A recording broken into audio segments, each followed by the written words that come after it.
By late autumn, Daniel Reeves had stopped listening to the wind and started listening to the walls. The cabin breathed cold at every seam. His neighbor, Caleb Marsh, didn't knock. He shoved the door open with a curse under his breath. You are nailing prime deer hides to the logs? Those pelts were worth good flour money. I am not building a shop, Caleb. I am building a den for the storm that's coming. Caleb's eyes followed the row of stretched furs, already covering half the wall. You are throwing away a winter's worth of trade for what? A fur-lined cage. For a place where the moving air can't slice through. The whole valley will think you've gone soft in the head. Let them. My daughter will know the difference when the real cold hits. Caleb left without another word. Daniel set the next tack against the hide and drove it home. Outside, the first snow of the season began to fall. 3 days later, the snow had stuck to the ground. Anna Reeves walked back from the trading post to find the cabin transformed. Pa? The place looks like a trapper's tent. Are those our best hides? The walls were bleeding heat, Anna. These furs will hold it in when the real winter hits. But we could have sold them. The neighbors are already talking. Let them talk. Walls that breathe kill you quicker than snow. Feel this. He guided her hand to the hide. Not a single draft slipped through. No cold air. How is that possible? It's as if the room is sealed in fur. Outside, Caleb Marsh stood with another trapper, shaking his head at the smoke rising from Daniel's chimney. He's lining every wall with deer hides and furs. Wasting a fortune, I tell you. By nightfall, the cabin felt less like a house and more like a den. Anna found herself smiling at the soft, warm walls over the following week. Daniel worked from dawn to dark, stretching the final pelts across the door and around the window frame. That's 43 hides, Pa. 43 we won't sell. And 43 reasons we'll stay warm, Anna. As he drove the final tack, the glass pane whitened with the first true snow of the season. It's so quiet now. Not even the faintest draft. A weary traveler rode into the valley that same afternoon. His horse lathered from a hard ride down from the high country. He carried a warning. The old-timers up north said this winter would be the hardest in a decade. We'll see who was wasting what when the cold strips the bark off the trees. I am marking today in the tally, Pa. The day we finished the den. By dusk, the cabin stood wrapped in fur, ready for a winter the valley did not yet believe in. 3 mornings later, a horse picked its way through the new snow. Richard Holt had heard about the hunter, who turned his cabin into a fur-lined box. He dismounted without knocking and stepped inside, the smirk already forming before his eyes adjusted to the amber light. "Well, now, I had to see it for myself," Caleb said. "You'd gone mad, but this is an animal house." It's a den. Keeps the moving air out. What do you want, Holt? "I want those hides. I'll give you 75 cents apiece, just in case you come to your senses." These furs are working right now. That's worth more than your coin. "Suit yourself. When they get damp and rot, you'll have nothing but a stinking wall." He left, giving Anna a pitying glance. Outside, Caleb waited by the woodpile. "He'll regret it. Mark my words. First thaw, those furs will molder right on the logs." Caleb nodded grimly. The word spread. Daniel Reeves was not just foolish. He was throwing good pelts into the damp. 2 nights later, the mercury dropped until the thermometer outside the cabin cracked. Pa, there's frost as thick as candle wax on the window glass, but no draft. Not a breath. The furs are holding. Go ahead. Mark it. He's right. The hides are bone dry.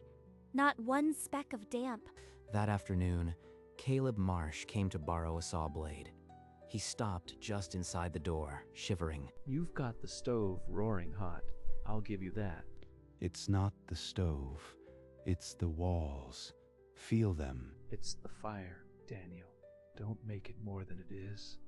Caleb took the saw and left without meeting Anna's eyes. She bent over her tally board and added another mark. Outside, the snow deepened and the neighbors kept their distance. Inside, the den grew thicker as Daniel hung a second layer of fox pelts. By midwinter, the flour sack was half empty and the salt barrel scraped bottom. Pa, we've only got 2 weeks flour left, and the trading post won't give credit to a madman's family. We keep the walls, Anna. The walls keep us. But if the walls keep us warm, they won't fill our bellies. The neighbors crossed the path to avoid him, some muttering about squandering God's bounty. Then Caleb brought a message from Richard Holt. Richard says the offer holds 3 more days. Then he rides out for the season. Tell him the offer died the first night we slept without a draft. Anna watched Caleb leave, then looked at the tally board. 43 marks. Not one pelt wasted. Pa, if the storm doesn't come soon, we might starve before we're proven right. For 3 days, snow fell without pause. The valley vanished under a blanket deep enough to swallow a horse. 20 below zero, Anna. The glass is frosted solid, but feel that? No moving air. In Caleb Marsh's cabin, the draft found every seam. His wife's cough had turned to a fever that wouldn't break. When the snow let up, Caleb waded through the drifts and knocked on Daniel's door. I need to know, Daniel, is it the furs? My house is killing Martha. It's the furs. Let the fire die a moment. Hear that quiet? No moving air. Caleb stood silent, then turned and walked out without a word. But Richard Holt, in his drafty cabin, fed his stove and shook his head. A cold snap. Nothing more. They'll see the furs rot before spring. The snow resumed, heavier than before, and behind the peaks, the true storm was gathering. Caleb appeared once more, his face pinched by cold. Richard had sent a final lowball offer. 50 cents a pelt, Daniel. That's half the first price. He rides out at dawn. Let him ride. We're not tearing down our walls for a handful of coin. Pa, what if we just take 1 hide? We could buy enough flour to last the month. The moment we take one down, we open a seam. The moving air finds every gap, Anna. These furs work together. No seams. That's the whole idea. No seams. He'd rather go hungry than break the den. By afternoon, the sky turned the color of forged steel. A traveler on a lathered horse shouted a warning as he rode through. That's it. The real storm. Anna, check every seam. We don't open this door again. Outside, the wind began its first low moan through the pines. The reeves were as ready as they would ever be. At midnight, the blizzard struck like a hammer on an anvil. The world outside the fur-lined den vanished into a white roar. 55 degrees. Pa, the stove's barely burning, but we're still warm. It's the furs. They're sealing the heat against us like a second skin. In Caleb Marsh's cabin, the roof beam cracked under the weight of snow. He dragged Martha to a corner as the ceiling sagged. Richard Holt's fancy stove died at 2 in the morning. He broke a chair and fed it to the flames, but the draft swallowed the heat. I can't feel my fingers. This can't be how it ends. Anna ran her palm over the bone-dry hides. Not one seam had surrendered. We were right. The moving air can't find us. We're not just warm. We're alive because we didn't sell those walls. The blizzard would rage for 3 days, but inside the den, the reeves slept without frost on their blankets. I'll freeze before morning. The Reeves fur den is my only chance. He wrapped his chest in a moth-eaten blanket and shoved the door into the teeth of the storm. The blizzard erased every landmark. He stumbled twice, once into a drift that nearly buried him. At last, his fist struck wood. He pounded weakly against the fur-lined door. Pa, that's not the wind. Someone's out there. If we open that door, the cold gets in, seams break, the whole den fails. That's a man, Pa.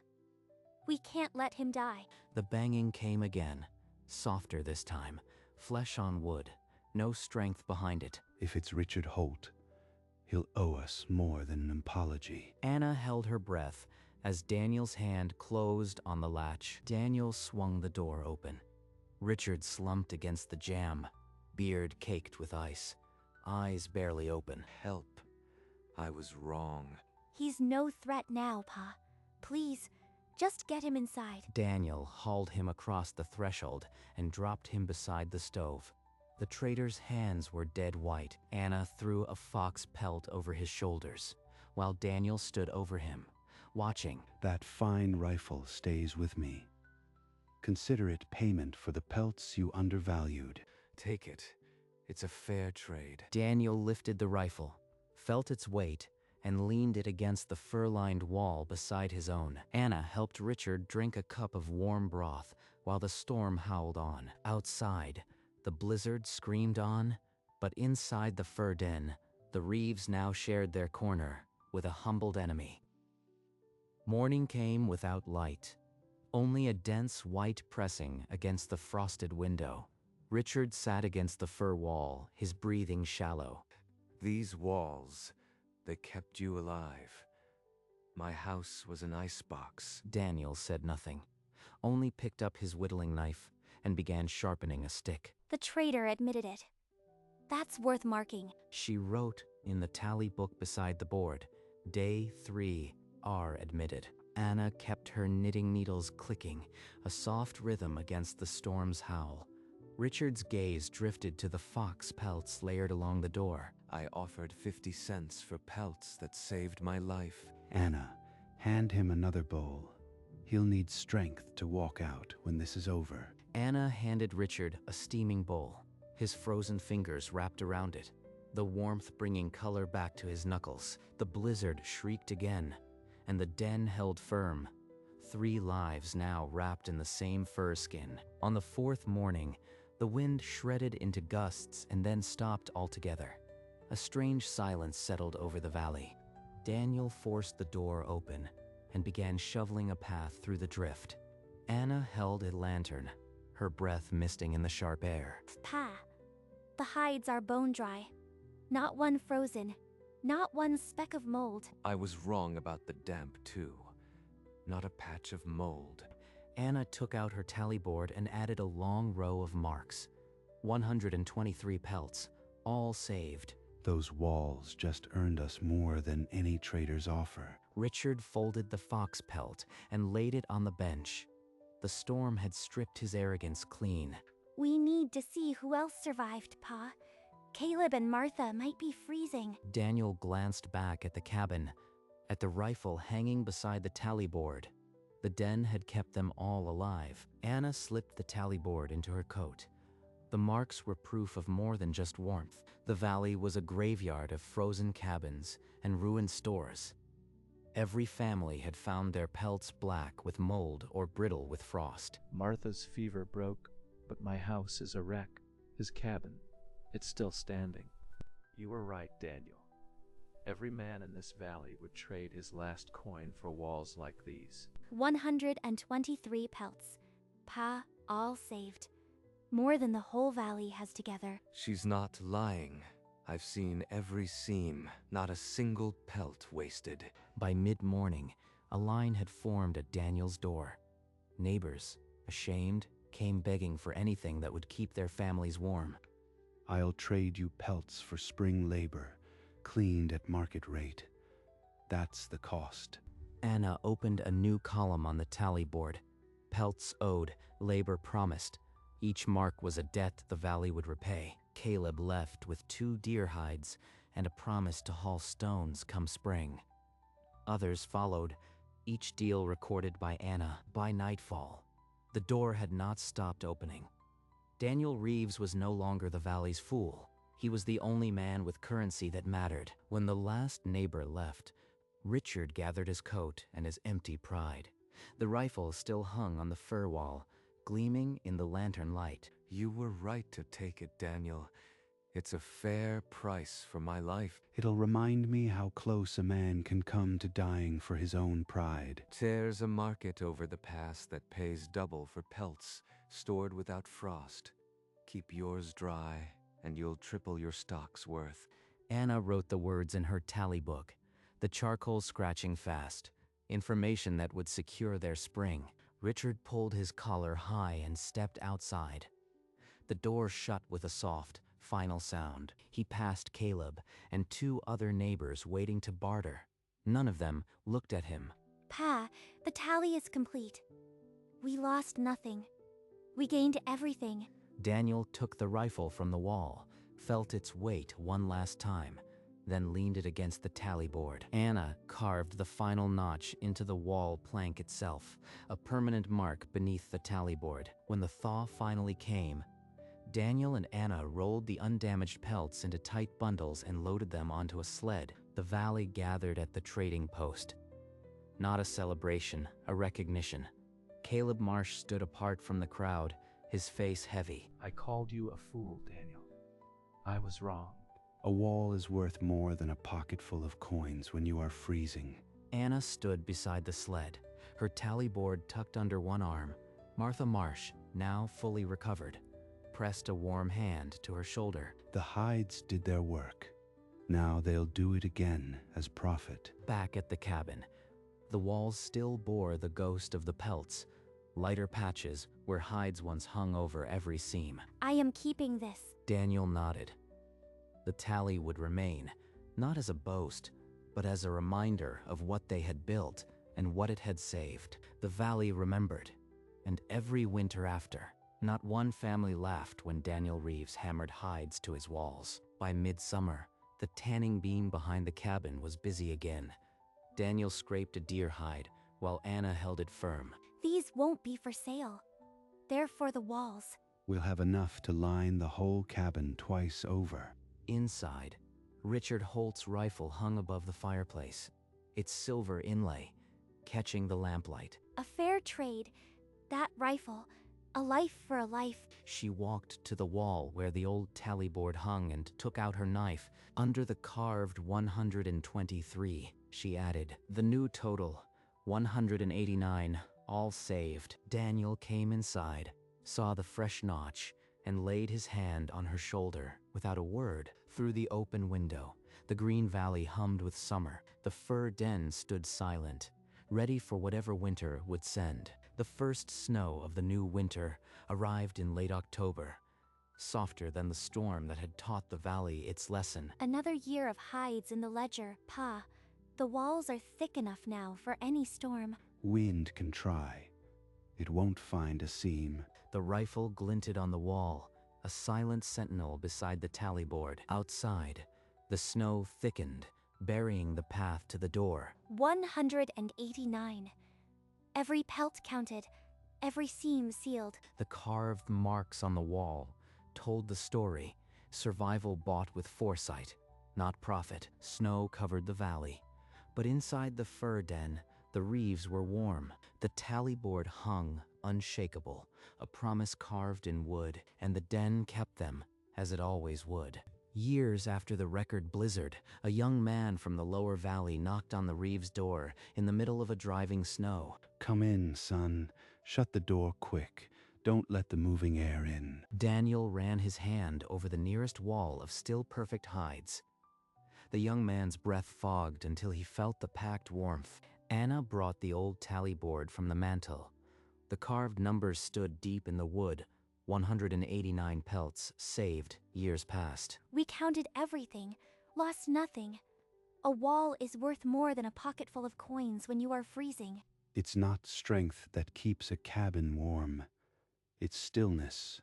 No seams for the moving air to find. The young man's eyes caught the silver inlaid rifle on the wall, a wordless lesson in what pride can cost. When he left, the storm was thinning. He carried no pelt, only the knowledge that a seam-sealed wall could save a family. The fur den endured, as it had always done, a skin of hides and a tally of survival against the endless cold. And on the wall, the carved tally kept its promise. More than a count, a record of what is worth saving. More winters passed, each one softer against the fur-lined walls. The cabin became a silent teacher for a valley that no longer scoffed at sealed seams. Anna Reeves, gray-haired now, opened the door to a neighbor shivering in the storm. The den's warmth poured out like a held breath released. Shut it fast. The moving air will steal more heat than an open window. The neighbor looked around at the layered hides, unchanged after all these years, a second skin holding back the cold. My father used to say, walls that breathe kill you quicker than snow. He proved it in the worst blizzard this valley ever saw. Her eyes went to the rifle on the wall, a trader's pride, traded for survival. I kept the tally. 189 pelts counting the spring after the blizzard. Every mark a life kept warm. The neighbor left with a small fox pelt and a piece of wisdom that would outlast any winter, alone.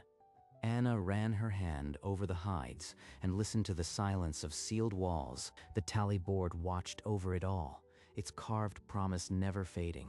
The tally on the wall never faded, not because it was carved deep, but because the lesson it carried grew stronger with every winter.